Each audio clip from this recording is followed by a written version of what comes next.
नमस्कार मित्रांनो, कहाणी मराठीमध्ये तुम्हा सगळ्यांचं खूप खूप स्वागत. मित्रांनो, आज आपण पाहणार आहोत अहल्या या शॉर्ट फिल्मबद्दल. अहल्या ही ब्रह्मदेवाची कन्या होती.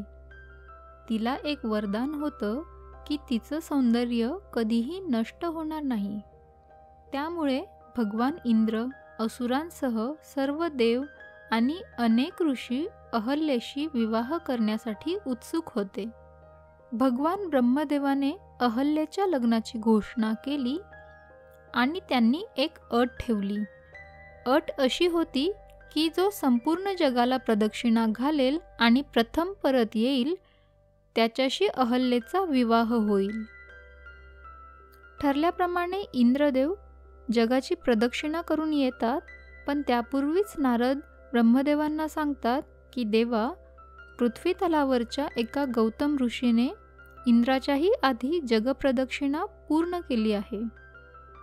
खरं तर गौतम ऋषींनी एका बछड्याला जन्म देणाऱ्या गायीच्या भोवती प्रदक्षिणा मारली आहे आणि शास्त्र असं सांगतं की ज्यावेळीस गाय बछड्याला जन्म देत असते त्यावेळी जर गायीभोवती प्रदक्षिणा मारली तर ते जगप्रदक्षिणा मारल्यासारखंच होतं. यानुसार गौतम ऋषी आणि अहल्येचा विवाह होतो. पण इंद्र अहल्येला विसरू शकत नाहीत.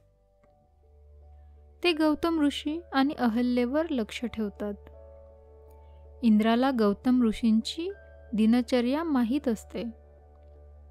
एके दिवशी गौतम ऋषी सकाळच्या स्नानासाठी बाहेर गेलेले असतात. ती वेळ साधून इंद्र गौतम ऋषींच्या रूपात अहल्येकडे येतो.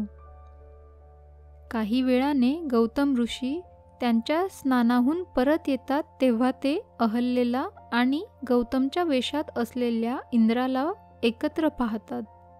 ते पाहून त्यांचा संताप अनावर होतो. ते रागाच्या भरात अहल्येला शाप देतात की तू दगड होऊन पडशील. पण खरं तर इंद्राने अहल्येला फसवलेलं असतं. अहल्या गौतमची माफी मागते तेव्हा गौतम ऋषी म्हणतात की जेव्हा भगवान विष्णू श्रीरामांच्या रूपामध्ये अवतार घेतील आणि त्यांचे पाय अहल्येच्या दगडाला स्पर्श करतील तेव्हा तिला तिचे श्रीरूप पुन्हा प्राप्त होईल आणि तिचं पाप धुवून निघेल.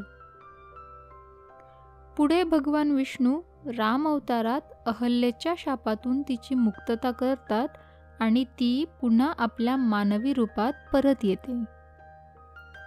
पुराणातील या मूळ गोष्टीचा आता या फिल्ममध्ये कशा प्रकारे उपयोग केला आहे ते बघूया. फिल्मच्या सुरुवातीला पोलीस इन्स्पेक्टर इंद्रा एका गौतम साधू नावाच्या व्यक्तीच्या घरी आलेला दिसतो. घराचा दरवाजा अहल्या नावाची एक स्त्री उघडते आणि ती इंद्राला घरात बोलावते. इंद्रा अहल्याला अधेमध्ये न्याहाळताना दिसतो. घरात पोहोचल्यावरती असं दिसतं की एका टेबलवरती काही मूर्त्या ठेवलेल्या आहेत आणि त्या मूर्त्या आपोआपच खाली पडतात. तेव्हा इंद्राला अहल्या सांगते की कुणी नवा माणूस घरात आला की या मूर्त्या आपोआपच खाली पडतात. मग अहल्या इंद्रासाठी चहा ठेवायला जाते.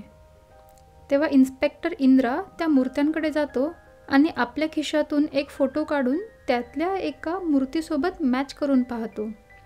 तो फोटो अर्जुन नावाच्या एका मुलाचा असतो आणि अर्जुन गायब होण्यापूर्वी गौतम साधूंच्या घरी आला होता अशी माहिती इन्स्पेक्टर इंद्राला मिळालेली असते. तितक्यात गौतम साधू तिथं येतात. ते फार वयस्कर गृहस्थ असतात. त्यामुळं इंद्राला वाटतं की अहल्या ही गौतमची मुलगी असावी. पण गौतम सांगतात की अहल्या माझी पत्नी आहे. इंद्राचं लक्ष तेव्हा घरात ठेवलेल्या एका पांढऱ्या दगडाकडे जातं, ज्याचा फिल्ममध्ये नंतर एक महत्त्वाचा रोल आहे. इंद्रा गौतम साधूंना अर्जुनच्या बाबतीत विचारपूस करतात. गौतम असं सांगतात की हो, ही मूर्ती अर्जुनचीच आहे आणि तो महिनाभरापूर्वी माझ्याकडे आला होता. ही मूर्ती म्हणजे माझा एक कलाविष्कार आहे जो मी अहिल्याच्या मदतीने बनवला आहे. पण इंद्रा म्हणतो की अर्जुन तर गायब झाला आहे आणि त्याची विचारपूस करण्यासाठीच मी इथं आलो आहे. तेव्हा गौतम इंद्राला सांगतात की तुमचा माझ्या म्हणण्यावरती विश्वास बसणार नाही, पण जे व्हायला नको होतं तेच झालं आहे असं मला वाटतंय. या दरम्यान अहल्या वरच्या मजल्यावरच्या खोलीत निघून जाते. गौतम इंद्राला पुढं सांगतात की अर्जुन एक मॉडेल होता आणि तो घरी आला तेव्हा त्याला पैशांची गरज होती. असं म्हणून गौतम त्या दगडाला उचलतात आणि सांगतात की मी चुकून अर्जुनला या मायावी दगडाबद्दल सांगितलं की हा दगड जादुई आहे आणि याचा वापर करून तुम्ही कोणाचंही रूप धारण करू शकता. आणि मग मला फोन आला म्हणून मी वरच्या खोलीत निघून गेलो. मला वाटतं की अर्जुनने तो दगड हातात घेतला असावा आणि तो कोणाचं तरी रूप घेऊन येथून निघून गेला असावा, कारण मी खाली आलो तेव्हा अर्जुन घरात नव्हता. इन्स्पेक्टरला गौतमच्या बोलण्यावरती बिलकुल विश्वास बसत नाही आणि तो रागारागात गौतमला अरेस्ट करण्याची धमकी देतो. तो म्हणतो की तुम्हाला माझ्यासोबत पोलीस स्टेशनात यावं लागेल. तेवढ्यात वरच्या खोलीतून अहल्या म्हणते की जाता जाता माझा मोबाईल तरी देऊन जा. गौतम इन्स्पेक्टरला देवराज इंद्राच्या खऱ्या कथेबद्दल सुद्धा सांगतात. ते म्हणतात की इंद्राकडे सुद्धा असाच एक दगड होता आणि त्याने त्या दगडाचा चुकीचा उपयोग केला होता. ते म्हणतात की तुला जर विश्वास नसेल तर तू एकदा हा दगड घेऊन ट्राय करून बघ.